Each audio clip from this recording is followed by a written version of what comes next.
All right, let's get started today. Of course, welcome into the show. Danny McCabe coming over from Flexa. You guys probably have recognized this brand and this concept before around crypto. Danny, thanks for coming into the show. We appreciate it. Thank you. Thanks, Paul. Yeah, so CEO and co-founder. I've had a handful of guys from Flexa. Tyler was one that has been on our show before. Obviously, there has been a massive amount of changes there at Flexa. Before we get started, because we're going to talk about crypto payments, adoption, what this is going to look like for the future of finance, all that good stuff today. So you want to stick around. But give me a heads up on where Flexa is today. Wow. Yeah, I think where Flexa is today is right at the precipice again. And I feel like we've had a number of starts, and I think we're at one of those starts, one of those beginnings for Flexa, which means really it's an exciting time for us. I think the most exciting time since I've been part of Flexa. So as a co-founder, I've been, part of this team since 2018. And I think Yep. what's similar today than what was similar then is this excitement about payments again. Back then, I think it was kind of native and people were excited about Bitcoin payments more so. And then today, with the regulation that's come and some of the excitement from the stablecoin, from Genius Act, for example, and clarity that's coming, what we're seeing is a whole new push from merchants in the sector generally, just generally excited about payments. So for us, it's fulfilling this promise we had from the beginning that folks should be able to spend any app from any wallet with any merchant seamlessly. And how we build that and how we roll that out now feels like a whole new beginning. So it's an exciting time. Listen, we've been tracking crypto payments for quite some time on our primary channel. We've been working a lot in the background around research on this. We write a ton of papers on this as well. And this is one of the big categories that I think a lot of people are missing in the sense of really where growth and adoption might occur is most likely going to be at the point of sale, whether it's an e-commerce point of sale or if it's an in-person point of sale. When you Yeah. look at what you guys have been able to do with, first of all, kudos to you guys because obviously you've gone the route of making almost any token available for payment. We've seen everything from Bitcoin, Ethereum, XRP, et cetera, Yep. going into the use of payments. Do you think that is going to be an issue going down the pipe from a retail standpoint? We'll just use restaurants as an example. Yeah. As an operator, you've got the ability now to select or have crypto payments. And do you want that flexibility of a customer being able to, hey, I want to pay with XRP today, or I want to pay with Ethereum today? What do you think that's going to do in terms of how a customer and a retailer connect? We really think of it at Flexa as optionality for both. We never wanted to pigeonhole merchants because we're merchant centric. So Flexa's Mhm. launched to help merchants first. We think if we can help merchants, then we will help consumers. So really, it's not pigeonholing merchants, letting them select a specific chain or a specific wallet or a specific token is Yeah. still available for them. Certainly, if they just want to accept stablecoins right now because of the Genius Act, we can do that. We have done that since 2019.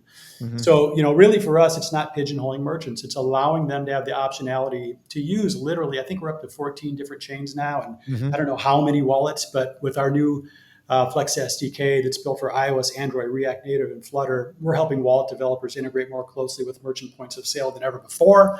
And we're going to continue to do that. I think the word, Paul, the real word here is optionality. We want merchants to be able to select not one, but as many as they want or as little as they want so they have that option. Right. I'm looking at your website, Take Your Wallet Beyond, Yeah. Send and Swap, which is that's going to be the key here. I also looked at the retailers that are partnered with you right now. It's Yeah. both online retailers and, in-person retailers. So where do you see the potential for growth on this? Do you think it's going to be more on the e-commerce side or more on the physical infrastructure for retail? I really think e-commerce is coming, and that's where we're really focused right now on e-commerce and building out some exciting new things for e-commerce. We picked point of sale first, brick and mortar shops, because it's a harder challenge. Yeah. It's a lot easier to launch some type of e-commerce payment system with digital assets than it is to integrate with existing point of sale systems with merchants so they don't have to restructure, change out their point of sale systems completely, which for many merchants can take, a decade or longer to pull Right. that off. So we knew we had to get in there. The biggest challenge was, 2018, operating in the United States when there's no real regulation. How do you get into brick and mortar stores and help at point of sale with merchants? We tackled these really hard problems first so that we could get to the state we're at now, where we've got that covered. We can do point of sale right now anywhere across the nation, also El Yep. Salvador, Canada, and other jurisdictions coming soon. So for us, really, e-commerce is now, and we're building that out, and we're looking forward to some exciting things there. What do you think is going to be the big holdback on this in terms of integration? Because what we've seen so far has been Stripe integration, where they're Yeah. accepting some other tokens outside of US dollar. PayPal kind of does this to a certain extent. It's kind of buried in their system to where if you're Yeah. trying to use it in an e-commerce platform, you guys have Atom. You also have Bitcoin. I think was it Litecoin, XRP, obviously. Yeah. What? How many more tokens are available within the Flexa system? Every token is possible, put it that way. But right now we're upwards of 100, I believe. We were at 99 for a long time. We Okay. used to walk around saying we're at 99 digital assets. I think we're over 100 now.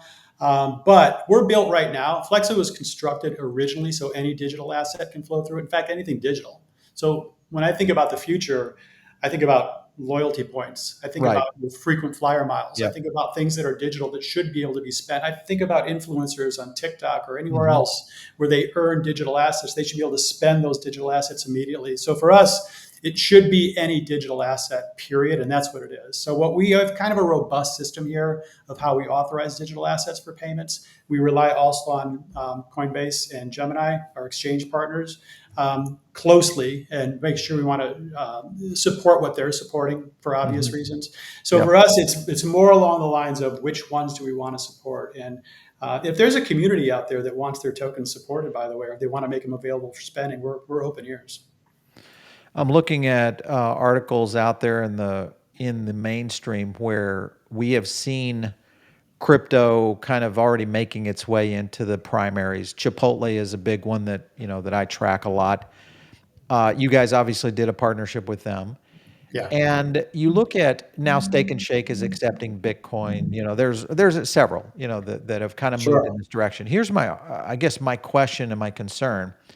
If I go in and I pay with credit card, my time on being able to do, if it's Apple Pay, it's almost instantaneous. Okay. And I've seen and tried to utilize Bitcoin before in a Yeah, payment infrastructure. It's not that. Okay. So yeah, it's a process. It's like it's almost like an event. We're yeah, going to pay with yeah, Bitcoin. It's an event. yeah. How do you guys fix that problem? That's a great question. We fix it in a number of different ways. First off, our technology is superior. So the API connections are just absolutely fantastic. Our processing speeds are something like 300ths of a millisecond, Okay. including Bitcoin. So we're faster than any other payment network out there at point of sale, and that includes Bitcoin. The real reason we can do that is because all of our payments are collateralized. So they're collateralized by the AMP token, which means we can sign a contract with any merchant anywhere and Yep. guarantee them payment. We can guarantee them payment, which means they're not worried anymore about a 20 or 30-minute transaction time. They're not Right. worried about anything because Flex has contractually guaranteed the merchant payments. And we can only do that because of the AMP token. So for us, if the platform is powered by collateral always, we have no worries there. We can authorize payment. We can let you walk in, get your cup of coffee. You don't have to wait for it to get cold. You can walk away with that cup of coffee. The Bitcoin transaction can take its sweet time. We don't care because we've authorized payment. We promised merchant payment. And we have to date, so since 2019, never failed. Never once failed. Not one instance of fraud, protected completely. And every merchant's been paid to the dollar every time. Right. So, okay, so let's look at the adoption cycle that's going to occur. Yeah. You look at the market of crypto in general, I would say there's three primary groups that are out there. Yeah. I won't, we'll just call them groups. Okay. You have the Bitcoin group that are somewhat resident of using Bitcoin, but in most cases, they're more about stacking Bitcoin rather than using it Sure. for payment. Sure. Then you have Ethereum, a lot of Ethereum people out there that would be willing to maybe use ETH as a payment structure. Then you have the XRP crowd, which Yeah. also, first of all, just the size of that audience in general. I'm looking at it when we see a potential here for a major retailer like a Chipotle, a Starbucks, anyone really, I mean, Shake Shack kind of went out on the limb with Bitcoin.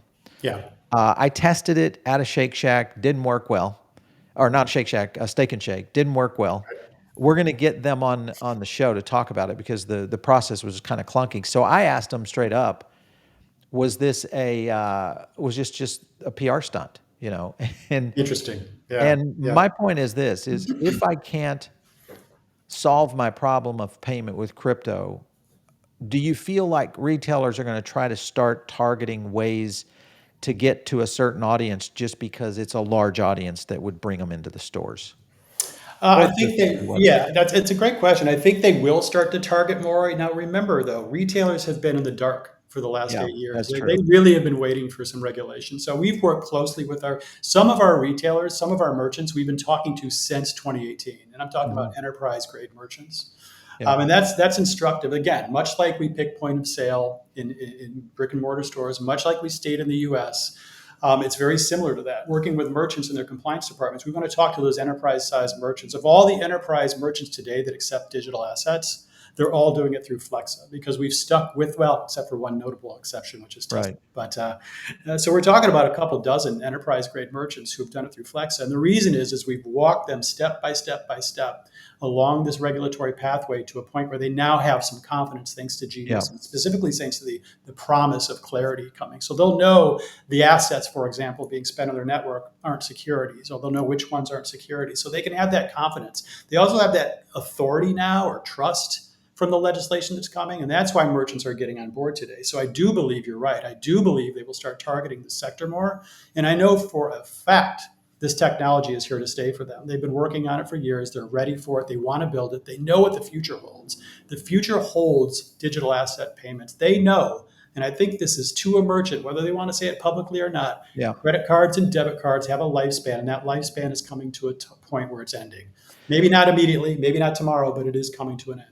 Well, I mean, just the merchant fees alone are enough Correct. to really thwart anybody that understands business. When you look at card services in general, Yeah. consuming over 90% of retail sales, and then you look at online, it's 98. Well, it's 100% because you can not only you can't pay any other way. I It's guess you just, could it's just, pay yeah. in maybe PayPal or something, but Yeah, so but that even that that though, I mean, the social cost of payments in this country, and this does not get talked about. I try to shout it every time I can. The social cost of payments in America is 2% of our GDP. We're talking over yeah, $700 billion a year. And that is tied to a broken analog credit and debit system invented some 30 years before the internet exactly. that excludes folks from participating in commerce. Something like 17% of the population can't even participate because they don't have the right credit score. They don't have the bank account. It's just Bingo. ridiculous. It's completely ridiculous. So that's what we're trying to solve at Flexa. We have solved it. Now it's a matter of how do we scale that. And it's exciting that merchants are getting on board to do just that. Okay, so there's a lot to talk about here in the sense Yeah. of this transition of because you are talking about really a new innovation in payments, and we haven't seen anything like this really since I guess PayPal and Zelle might be the first real point-to-point payment system that has been somewhat successful without using the need for a merchant. You know, those kind of scenarios that play into this. Even though there are on the backside, there's merchant Sure. services already built into that. Here's my question to you, because there's two models here that can work. One, of course, is the model you're taking, which is, hey, I'm going to create a payment ecosystem where anybody walks in with a wallet can pay an XRP, fast, speed. Don't worry about it being a security. It's going to come to you in US dollars on the backside. That's what you guys do. Yep. And then you have the companies like, let's say, an Uphold, a Robinhood, a Coinbase, who are saying, hey, we have this new credit card, and or we have a system in which I think Uphold's getting ready to launch one now that's going to be a debit card that actually will debit out of the asset that you hold. So let's say you have XRP over there on Uphold and you want to pay. It just takes the asset right off of XRP, converts it into US dollars, and then pays that way. Argue with me that those two different models, because they are quite unique. Yeah, I try not to talk specifically about other companies and their platforms, so I'm going to do it in a bit of a general way, which is to say, unless they're allowing digital asset payments without utilizing the analog rails, those ones Mhm. invented some 30 years before the internet was invented, and those ones that are involving multiple points of fraud departments, multiple thousands of people having to analyze fraud. Unless they're skipping that altogether, I'm not that interested in it. Okay. Quite frankly, I like the new Just because of the fees? yeah, well, the fees, and you're not doing anything new. You're doing some onboarding and offboarding with digital assets, but you're using analog rails still. It doesn't Yeah. excite me. What we built is a whole new digital payment network. And for us, that's the key. That's the future. That's what merchants want. And I should say, I'll say this. You mentioned earlier, yeah, we can pay out merchants with fiat currency, but also we're built so they can accept anything digital too. Mhm. Literally any digital asset they can accept. So merchants do not have to accept just fiat. In fact, some don't. We have some that want partial XAUT, Bitcoin. like for instance, gold, tokenized gold. Exactly. If Yeah. they want to accept something digital on their end, we can do it for them. So again, this goes back to optionality for us. So Yeah. for me, it's got to be a pure digital network. You got to cut out credit cards and debit cards altogether, and Why then you have something that interests me. why do you see I think I know the answer to this, but I'm gonna ask it anyway. Why do you see the slowness of adoption, both on the e-commerce side and on the physical merchant side to do this? Yeah, I get that question quite a bit, and I understand where it comes from. I think my first response is I don't know that it's slow. I think technology takes a long time to adopt and get comfortable with. I mean, if you look how long the internet took and look Yeah. how long, I was an attorney. I still am an attorney, I Mhm. suppose, but pre Flexa, I was an attorney. And I remember the days when law firms and lawyers would not accept email. No way. They wouldn't trust it. You had to send the fax, you had to send the letter. And that took a long time That's before people crazy. would trust an email, right? So for me, it's something similar here. I can tell you it's changing quickly. I can tell you adoption is most certainly coming because we've Yeah. worked with these merchants for so long. And yeah, technology can take some time. I think there's a funny story we've told internally where washing machines took something like 25 years before half the population had the confidence to put their clothes into one. Yep. It's this new technology that frightens people. Our job, and I think the sector's job generally, is to make it easier to use, safer to use, so folks can do it just like sending a text message. And that's what we're building towards, and we're getting closer. Yeah, I noticed, I don't know if this is accurate now, but that you guys had 60,000 US merchant locations. Is that current? We're above that now. We're Okay, definitely what's above the that. number today? I don't know the exact number, but we're approaching 100,000 merchant locations. And I Wow, can tell okay. you right now, I'll be honestly, we have a merchant waiting list into the thousands to launch on our network. What would hold you up from getting a merchant on board? Really, it's the compliance and legal department that I built. And when we launched Flex, I was the general counsel, and I took a lot of time at that point making sure that the compliance and legal pieces were right. And we did that very intentionally. It makes us a bit slower in Mhm. launching certain things, but it made us what I like to think is a company that's here for the centuries, not just for Yeah. a 5-year period. So we did that intentionally. We're going faster now, thanks to some of the regulation that's come, so we can move more quickly, so we can onboard merchants more quickly, and we'll be doing some of that soon. We're working with a company right now, our team, our research team. This is about trying to I shouldn't say onboard, educate merchants, both Great, online merchants and physical merchants into crypto. great, Part of it is driven around a handful of assets. XRP is one of the leaders out there because some merchants are now accepting XRP just wallet to wallet. sure, yeah. Um, so there's kind of a grassroots movement that is moving in this direction. Obviously, what you guys are doing, this could accelerate quickly. When will you guys be ready to be able to take on the hundreds of thousands of retailers that are out there? We are ready now, quite frankly. We're ready to take on any retailer that wants to integrate with Flexa. We can do it in a number of different ways, thanks to our product suite, whether it's an SDK into a wallet or whether it's just direct point of sale and our API connections. We're ready right now to do that. And again, as I mentioned, we have thousands on a waiting list, and we're really starting to steam through those. We have a freshly built compliance department, which we're rescaling to allow more of this adoption. But yeah, I mean, we obviously couldn't turn everybody on at the same time. It's not that simple, but we're moving quickly to get as many in as we can. Well, you say waiting list. How long's, I Yeah, mean, if I sign up today to get with Flexa, how long before I could start taking payment?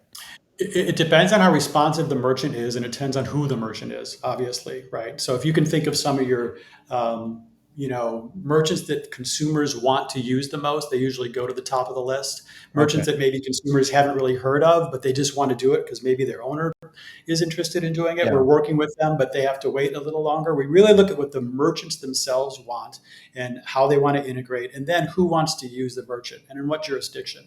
And we Okay. make the decision based on that. Yeah, and we've been, admittedly slow in launching some of those. So I look forward to speeding that process up. Yeah. Okay. All right. Well, retail is going to be coming quickly. So, Yeah, I mean, there's a yeah, handful of companies out here are trying to do this. So, obviously, my message is move fast because it's yeah. coming. I think it's going to come fast. Once that a retailer figures out that they're going to save these processing fees, a large percentage of them, Hmm. when you look at almost every dollar they're bringing into the house is getting a cut going over MasterCard and Visa, they're going to pay attention pretty quickly because this is bottom line impact. And when you're Yeah, dealing with, I'll just say the restaurant industry. That's the one I know the sure. most. We invest in that category, and those margins are already small. So a 1 to 2 point move is massive, for Yeah. their business. When you talk about price costs to a merchant today, I want to sign up with Flexa. Give me an example of, I'm doing, 5 million a year in retail sales. Let's just assume it's all credit card, okay? Hmm. And I want to sign up. So I know what my costs over here are, MasterCard and Visa, Amex. What is my cost with Flexa to do that? Great question. No cost for integration, no cost for the build. They don't have to spend a penny to integrate with Flexa. And our fee is going to be something like max 1% per transaction, usually less than 1% per transaction. So that's a So point and a half minimum yeah, difference. at a Yeah. minimum, it is. And I think more importantly, when some merchants look at this, they see that, and you're right, they're excited by it. But the next question is volume, right? They want to know who's Right. using it. And the answer to that lately has been, oh, the kind of the light bulb's been going off above the head. They see this opportunity for volume starting to come. Yeah. That's what's driving it too. So again, it's integration at no cost. They're going to save money on the transaction fees. They're not going to lose money in chargebacks. They're not going to lose money to fraud. So they're saving money there too. And they know this digital asset day is coming and they're going to have the volume they need. And that's why so many merchants are learning and onboarding. So what about doing partnerships with the major networks that could subsidize this? I'll go back to XRP, but this also could fall into someone like Chainlink. This could also fall into someone like Hedera, Mm-hmm. all of which could say, hey, listen, we have a massive reach in the retail community, which are our investors in most cases, that are willing to do this and we're willing to support it. So let's say someone like an XRP or a Ripple or a Hedera said, "We'll Yeah. subsidize the cost if you utilize our token as the payment vehicle." Are you guys planning any of those kinds of partnerships? We have multiple partnerships, and we do talk to I think everybody you've mentioned we've spoken with about how we can work together and launch. And it's not a matter of not wanting to do it. I think it's a matter of coming together and figuring out what works for everybody. Yeah. And sometimes those terms can take a little bit. But no, honestly, we're willing to work with anyone. We'll integrate with anybody. We'll partner with folks that are serious about this. And really, we look at Flex as this opportunity for people to get involved in this space. So if you're, whether it's a merchant or another product, whether you want your asset to be accepted at Chipotle, for example, or whether Right. you want your wallet to have our SDK so folks can use your wallet now and you can promote that to go spend at your favorite merchants, we're willing to do that. So from almost any angle, we're willing to work with different partners. And we're having a lot of those conversations. I was looking at the list there on your website, but this thing is, you've got places like Nordstrom on there, obviously, what we talked about earlier with Chipotle, but Lowe's, Petco, there's several that have already started to go in this direction. Let's talk about the integration side of it because this is something that is a little bit fragmented in most of retail, and that is the point of sale. All right, Yeah. because Yeah. that's usually the point where a credit card is taken. Yeah. How do you guys circumvent that? Because there's so many of them. Yeah. You've got Oracle all the way down to, NEC that is, have these physical devices in most cases that are usually antiquated, Yeah. 10 years old, a decade beyond, whatever. They can barely, get a credit card in there. And, this was a problem that the third party delivery guys faced, Yeah. Uber and so on, where they had to have extras like what was it? They called them tablet farms where you'd have 4 or 5 tablets from all the different delivery companies because your point of sale couldn't integrate it. Yeah. Now, how do you guys get by with that? Well, really, it comes down to the tech we built in the beginning and our new API. I mentioned that earlier, which is so versatile and with so many different commerce intents. So for us, we have not met a system, a point of sale system we can't integrate with, and Okay. some of those are being upgraded. That's probably not literally true. I'd have to think I can't think of one, to be honest, but I cannot think of one point of sale system we were not able to integrate with. As long as they are interested in doing so, we'll figure out a way to make it work. Yeah. Now, some merchants are upgrading, looking forward to the day, and so some of those systems are being built. In fact, there's without naming names, I know there's a number of fast food restaurants out there that are starting to think about how they're going to build their POS systems for faster and easier integration. But truthfully, we have not had this issue, so that's never been a stopper for us. Most of it's going to cloud now because of the mobile usage, anyway. So those are much more integrated. Yeah. What about, and I go back to third-party delivery because this gets into grocery, cosmetics, food, pharmaceutical. You can name, a whole list of them. Third-party delivery companies, whether it's an Uber, a Shipt, the 15 others that are out there, they take payment right there within it. It's more app-based rather than e-commerce based. Do Sure. you have Yeah. any partnerships that are looking at trying to integrate into those? We've had conversations. I would love to do exactly what you're talking about. I mean, we're built already to facilitate this. So we just haven't had that kind of final phase discussion where we get to contract and launch. Yeah. And this goes back to what I'm saying. Admittedly, we've been a little slow with some merchants in launching, but that's out of intense care for what we're building and waiting really. And, without pounding the table too loudly for regulation, finally we have genius. I think clarity's coming, if not this year, beginning of next year, and then tax reform too. And that's Yeah. important. I've talked a little bit about this because until you make de minimis transactions, non-taxable events, you have a little bit of an issue, right? So for some merchants, even that's a holdup. Wait a minute, I don't want my consumers to have a taxable event if they're buying a cup of coffee. So I think that legislation is coming too. You wrap all that up, and what you have really is this final. You've gotten everything you want now, merchants. You can launch into this space safely. And I think with that, you're going to see more integration, whether it's Flexa or other digital asset companies. You're going to see more integration into exactly those systems you're speaking of. Yeah, I'm looking at your website again. There's a couple of points on here that you guys have in terms of products, payments, developer tools, which are the components, and Yep. then collateralization. So this is Yep. liquidity for payments. Explain the collateralization side of it for me. Sure. The collateralization is AMP. It's the AMP token, originally Yeah. launched as FlexiCoin, rebranded, migrated to AMP. And the collateralization really is what sets us apart and makes us different than any other payment platform. We're the only one that fully collateralizes payments. And we do that again to protect merchants. As a Yeah. merchant-centric companies, we wanted merchants to be confident in the space. We wanted them to know they were going to receive payments. We wanted them to know also they wouldn't have to worry about those transaction times you were speaking of earlier. So it didn't matter if they were concerned that somebody was going to come in and have difficulty with a transaction, whether it's something that couldn't get confirmed online or whether it was something that couldn't be a transaction that failed for any reason. We knew they were worried about that. So we Right. we created a way in which they no longer had to consider that at all as a concern. And the way we did that was power it all by a collateral, and that is AMP. And so Yeah. folks can purchase AMP on any exchange, and they can go and pledge it. If they, this is obviously a personal economic decision. They can pledge that in order to power the payment network. They earn some small rewards for doing so, and that allows that collateralization protocol to really fly, and that allows our merchants to be completely safe. You're talking about staking, right? Yeah, staking is an interesting word. I look at it as pledging collateral because this isn't really, as you would think of staking traditionally, which is more of an investment play.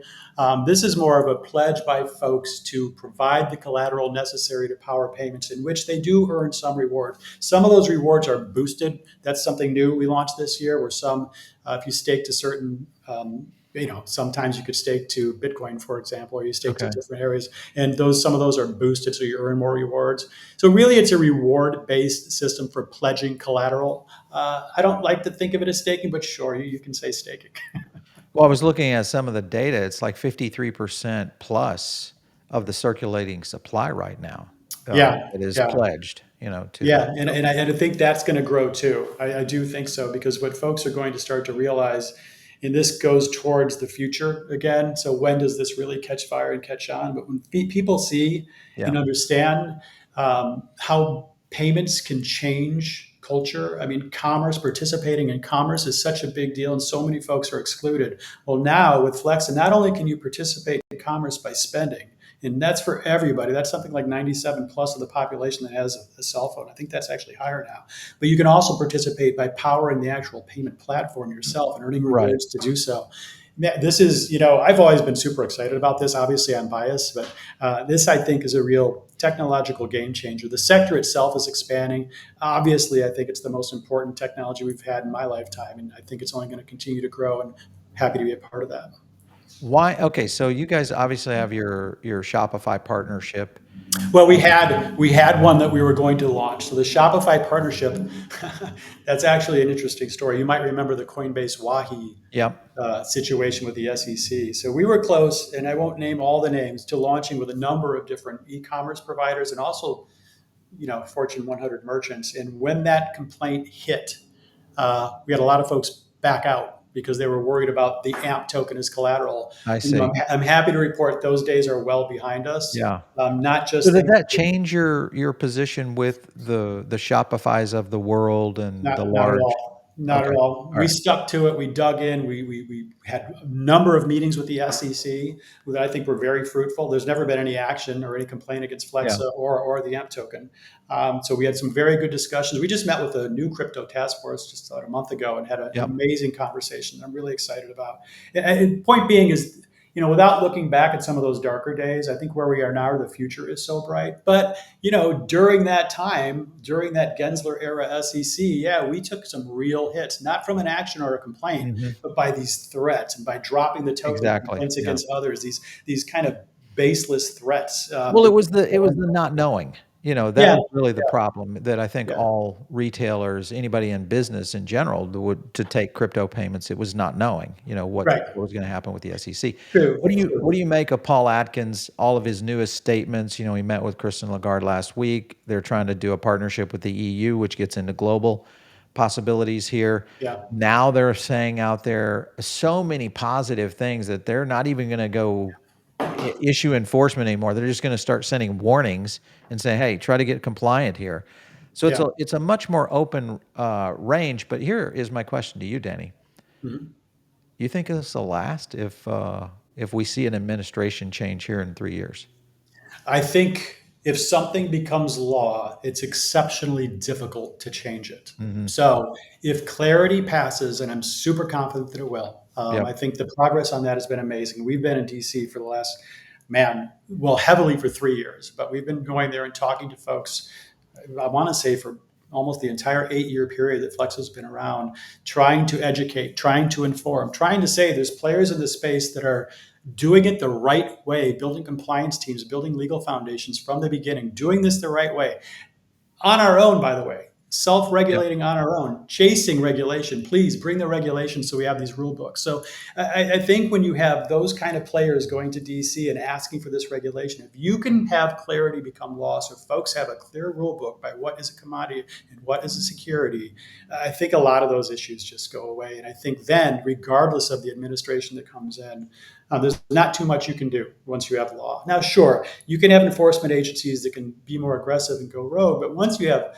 literal clarity on what these assets are, and once you have things like Genius, so stablecoins can be Yeah. used for Yeah. payments, that's already done. There's really not too much you can do in that realm. Now, there's going to always be bad actors, and there'll be folks that go after them, but the good actors in the space that have been building the whole time, I think they're looking at bright days. Yeah. Yeah, I know you. Are you guys doing anything on the NFC side of things? Because tap to pay, huge, huge advancements. Obviously, Apple Pay, I would say, is Yeah. the most successful rollout of that. Very effective. Anything like that on the front that you can talk about? Well, I can say Flexa just launched the first tap to pay for crypto, and that's with Burner, the Burner card. So we Okay. just launched that, and that's taking off like wildfire. So we're looking forward to expanding that for certain. Tap to pay is actually, we demo this quite a bit, whether it's at a regulatory office or Yep. Congress or with merchants, and everybody likes the demos. But I got to tell you, the tap to pay demos, by far, people are most intrigued by that. I mean, this is spending crypto without an internet connection. This is using a Exactly. Yeah. card. Just device to device. Yeah. it's a bit mind blowing. I'm still, when the demo works, I've done it 100 times. I'm still like, that is amazing. Yeah. And that may become a little bit more popular too. If Oh you yeah, if you truly get retailers that buy into this in the future, yeah. there's going to be some interesting developments, I think, in terms of how payment will be done in the future, what it's going to look like. If we do truly see this, and we'll talk about this in a second, but this evolution in Gen Z and what will most likely be the alpha generation, which I think will be only know crypto as payment. Yeah. When you Yeah. look at adoption curves, well, before we go there, I want to jump back to clarity real quick because obviously I've got an attorney here, so he can answer some legal questions, and that is on the clarity side of things. Yeah. Lots of pressure from both sides, but it does seem to be more bipartisan than most bills going through. But if you look at the legality of this, where the banks are really putting pressure on the Clarity sponsors, you've got the credit card companies putting pressure on this, major lobby groups coming in because this changes the landscape in a big way. Yeah. What makes you so confident that this can actually make it through?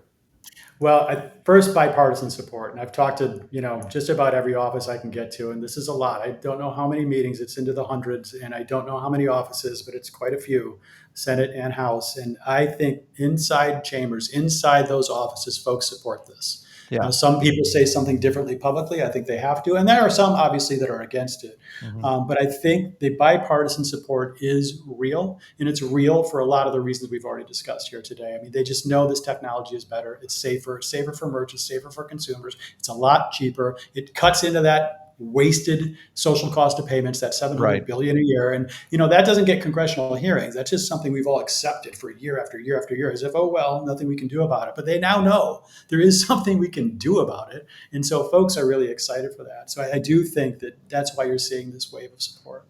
But Danny, we're talking about corrupt politicians here. There Yeah. is pressure from the biggest money makers in the world. Okay, let me answer it this way. Let me say Okay, this. Let me here we say go. this. Yeah, we have talked since 2018 to the biggest merchants Yeah. pretty much every bank, uh, most folks in the sector, even those that come out publicly, and I won't name names, but I think we know them. Bitcoin's horrible. This technology is bad.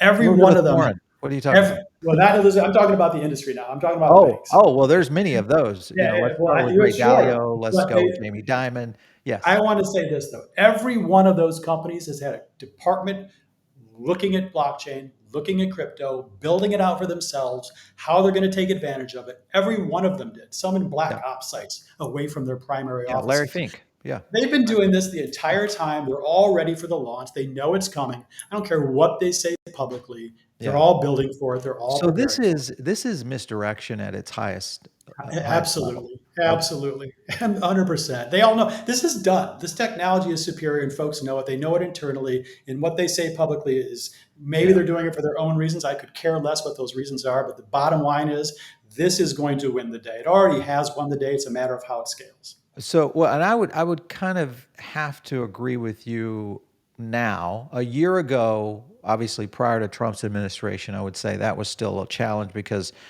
Elizabeth Warren and her anti-crypto army was I wouldn't say winning, but they were winning some battles. Okay. Sure. Not the Yeah. war, but some of the battles. And now I'm seeing defection in that anti-crypto army, both on the Democratic side and also on the Republican side for the support. So I would agree with you. And it is possible, to your point, that all of these major financial institutions, banks, et cetera, have finally said, hold them at bay until we're ready. And now here we are Yeah. literally at the precipice of being ready. So you think that switch is going to flip how fast? When would this happen? When do you feel like the tidal wave comes? Well, I feel like the switch was flipped. People are working. They're preparing to launch. You've already heard some banks announce their own tokens. You've already heard Sure. some of them announce their own partnerships. So I don't think it's a secret that they're doing this. How quickly this comes, I think it goes back to that first conversation we just had a little bit ago about adoption, how new Yep. technologies get adoption, how quickly folks want to integrate and launch and commit to it. Not everybody's a Chipotle, right? Not everybody Right. wants to hop in and lead in this sector. They kind of want to see how the waters work out for everybody else. But that's changing. I mean, the inbound Right. interest is crazy right now for Flexa. Imagine that's that way for every other company participating in digital assets. It's just a really exciting time. And I don't see it, again, administration changes is not going to slow this down. It just won't, as long as we have the law. And I do think you're going to Yep. see this tidal wave coming when banks get involved in Flexa. We're working on pay by bank right now with partners. So you can use your Okay. bank app to use Flexa to spend at merchants. So that's another thing that's coming. And we're not the only ones working on this, right? I talk about Flexa because it's all I know, but this is being worked on across the sector. So it's a truly exciting time. All right, there's a lot that is brewing in these communities because I think everybody sees this that has been investing in crypto for the last 5 to 10 years. Now they're seeing real movement happen. And Yeah. you look at major adoption groups, like whether it's the Ethereum group, whether it's the XRP group, even you could even throw Cardano in there. But the point is you've got these massive communities that have ridiculous amounts of reach into people who have never been in crypto before. Okay. What is the possibility of, we talked about it just a minute, but what's the possibility of that kind of partnership happening with a major bank or a major retailer to where a token gets adopted much like a stablecoin? Think of it as Mhm. just that equivocally equal. Do you think that we could see that? I do think we can see that. And I also think you're going to see merchants and banks launching their own tokens. I mean, it's amazing to think how easy it is to launch a Yeah, token but they today. don't have the audience. They No, don't they have could the. though. They could though, and they will. There's marketing departments already working on So this. my So, and argument for, will always be that yeah, I'll never trust a bank token. I mean, that's just me. I would yeah, never no. trust. I'd trust anything before I'd Well, trust a bank token. what you're going to see though, I mean, when we founded Flex, I think there were, gosh, I forget the number, hundreds, a couple of hundred. You go to Yeah, CoinMarketCap, there was a couple hundred tokens. I don't know what there was. yeah, You know what it is today? The number? It's something like 19 million. yeah. And that's in the last 8 years. I mean, I might be Well, off I on just need the numbers. top 50. I think the Yeah, top in the 50 top, are those are going to be but the ones that'll win. there's no reason why a merchant can't launch their own token and use it for payments. There's no reason why a bank won't do the Yeah, same thing for certain reasons. And whether we trust it or not, somebody's going to win that. Now, right now, stablecoins are the rage, and everybody's going to use stablecoins. And I think there's a real purpose for that. And I sure. think stablecoins will be here forever. But I do think it's going to be, folks with their own tokens, whether it's a bank, Interesting. a merchant, or other fees or loyalty Okay. points being spent. That's going to really run. Unless we see somebody that gets out there and does what I think we're going to see, which is marketing a token like a retail feature. Mm. And especially if there's any kind of loyalty tied to it, which also benefits the token holders, any kind of potential ecosystem that starts to build on. And we all know that that's already happened out there. Everything from burning tokens to advancing NFTs, all sorts of value propositions that are dropped into people's wallets based on your just holding a token. Yeah. So retail will be the next battleground, is my prediction for Oh, things yeah. like that. You touched Yeah. on something though that I think is interesting that we didn't explore, and that is loyalty. Because Mm. loyalty platforms have been a shit show for a long time. Hmm. Starbucks is the most infamous, evil company out there, where they rugged everybody and reevaluated your basically your points to where it basically got you a third of what it used to be, just arbitrarily. Just say, okay, well, you paid all that money to get these points, but we're going to now cut those down by 2/3. How does this fix that? Well, first off, I think Starbucks is fixing that. I don't know them. I won't announce anything they're doing, but I do have some knowledge of what they're planning, and I do think what they're going to do with loyalty is going to lead again. That's just me I hope personally. so because they are Yeah, in trouble.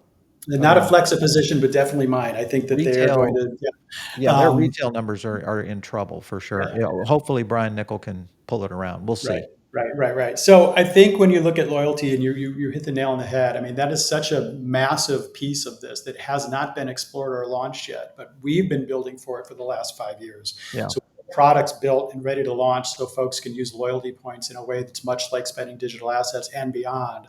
And when merchants see this, I can tell you they're excited by it. So some of that planning, some of those years that go into this is we're about 2, 3 years into how loyalty can be Okay. used. So I think it's something that's going to come. And I talk about obviously what we're doing at Flexa because it's all I know, but I cannot imagine all merchants aren't looking at this, whether it's with Flexa or somebody else, because it's just Yeah. such a no-brainer. It's such an easy. It's coming. I think it's just we are very close, guys. We are very close to Yeah. see a major shift in our financial future. A lot of this is going to be built on the blockchain, as you guys know, Yeah. out there watching this. Hey, Danny, it's been great having you on the show today. Thank you so much for coming in. I appreciate it. Thank you. It's been great. Yep. All right, you guys know what to do. Make sure and like and subscribe. Make sure and share this out there with some of your friends because there are some big news items that are going to be hitting here on this podcast and more. If you're not following both channels, make sure and drop in over on PBN or here, of course, on the Paul Barron podcast. We'll catch you guys next episode. Take care.